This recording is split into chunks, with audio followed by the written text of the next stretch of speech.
Bismillahirrahmanirrahim. Assalamualaikum warahmatullahi wabarakatuh. Alhamdulillahirabbil alamin. Nahmaduhu wa nasta'inuhu wa nastaghfiruh wa na'udzubillahi min sururi anfusina wa min sayyiati a'malina. May yahdihillahu fala mudhillalah wa may yudlilhu fala hadiyalah. Amma ba'd.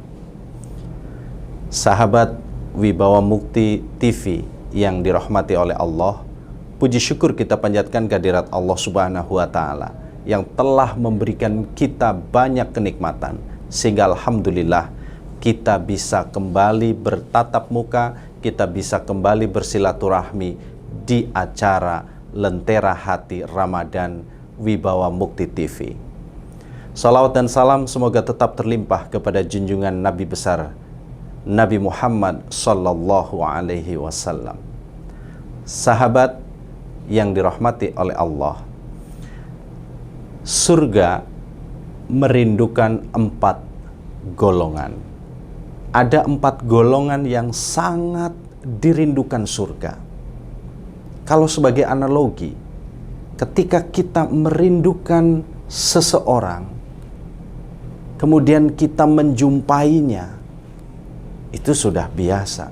Tetapi ketika seseorang merindukan kita, tentu diri kita menjadi sangat luar biasa. Kalau kita merindukan surga, semua manusia pasti menginginkan surga.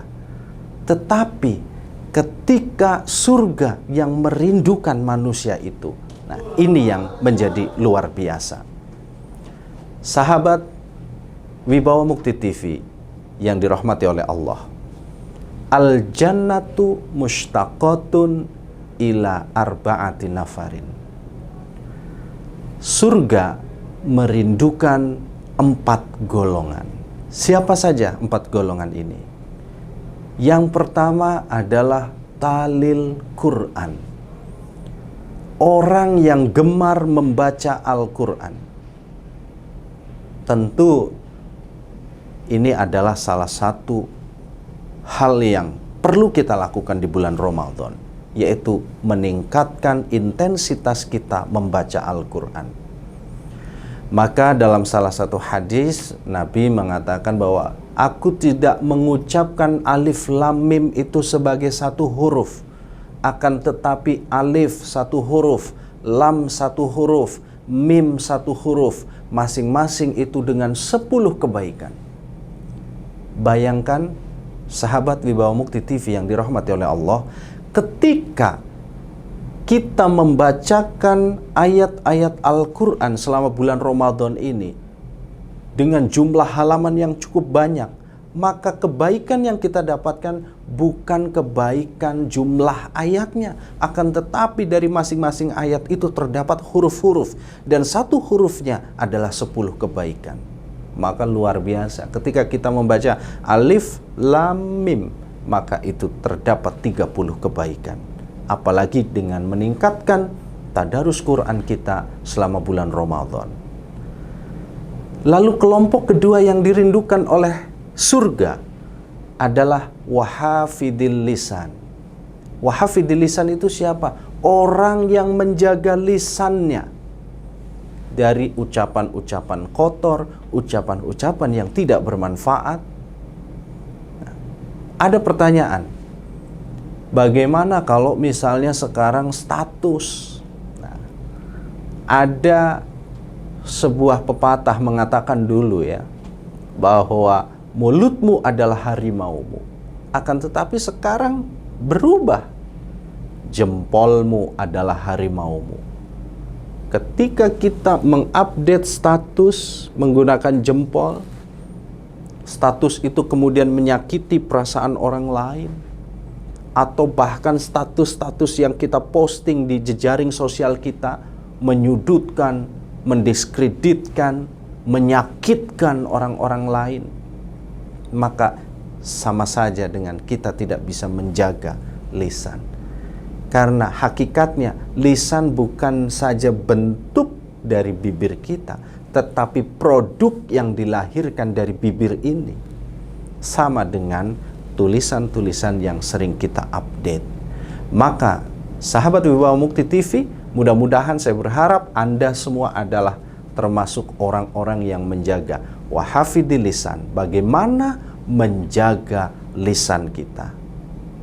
Yang ketiga, orang yang dirindukan oleh surga adalah wa mut'imil ji'an, bahwa yang dirindukan oleh surga adalah orang yang memberikan makanan kepada yang membutuhkan.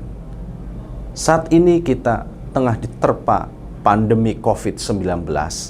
Tentu di masa pandemi seperti ini banyak sekali orang-orang yang dirumahkan. Banyak sekali orang-orang yang kehilangan pekerjaannya, kehilangan usahanya. Maka Ramadan adalah salah satu syahrut tarbiyah, bulan pendidikan, agar kita memiliki kepedulian sosial yang tinggi. Kita memiliki empati. Empati adalah cara melihat sesuatu bukan dari kacamata kita. Kalau selama ini kita melihat sesuatu dari kacamata kita, saatnya kita harus lihat dari kacamata orang lain. Bagaimana orang yang lapar merasakan perutnya kelaparan. Bagaimana orang yang tidak memiliki rizki, yang tidak memiliki uang untuk membeli nasi misalnya. Maka kita harus melihat dari kacamata orang lain. Maka saya mengajak sahabat Wibawa Mukti TV untuk memiliki kepedulian sosial yang tinggi dengan cara memberikan makanan kepada orang-orang yang membutuhkan. Mungkin bisa dalam bentuk tajil, nasi kotak, atau bahkan mungkin beras dan uang tunai yang bisa dimanfaatkan oleh orang-orang yang membutuhkan. Lalu yang keempat, golongan keempat ini adalah wasaim fi syahru Ramadan, bahwa orang yang berpuasa di bulan Ramadan adalah orang atau golongan yang sangat dirindukan oleh surga. Maka tentu saat ini kita berada di bulan Ramadan. Mudah-mudahan puasa kita menjadi puasa yang sempurna. Kemudian kita akan kelak mendapatkan predikat sebagai insan yang bertakwa, insan yang nurut terhadap semua aturan Allah. Dan tentunya mudah-mudahan kita bisa meraih kemenangan Idul Fitri nanti. Akan tetapi dari satu hadis ini menggunakan waw atof, di mana keempat-empatnya merupakan satu kesatuan. Mudah-mudahan kita bisa menjadi orang yang gemar membaca Al-Quran, orang yang menjaga lisan kita. Yang ketiga, kita juga gemar atau memiliki kepedulian sosial yang tinggi untuk memberikan, menyisihkan sebagian rezeki kita untuk memberikan makanan kepada mereka yang membutuhkan. Dan yang keempat, mudah-mudahan kita bisa melaksanakan ibadah puasa di bulan Ramadan ini dengan sempurna. Maka jika empat hal ini ada pada diri kita, insya Allah surga akan merindukan kita. Demikian yang bisa saya sampaikan. Mohon maaf atas segala kekurangan. Wassalamualaikum warahmatullahi wabarakatuh.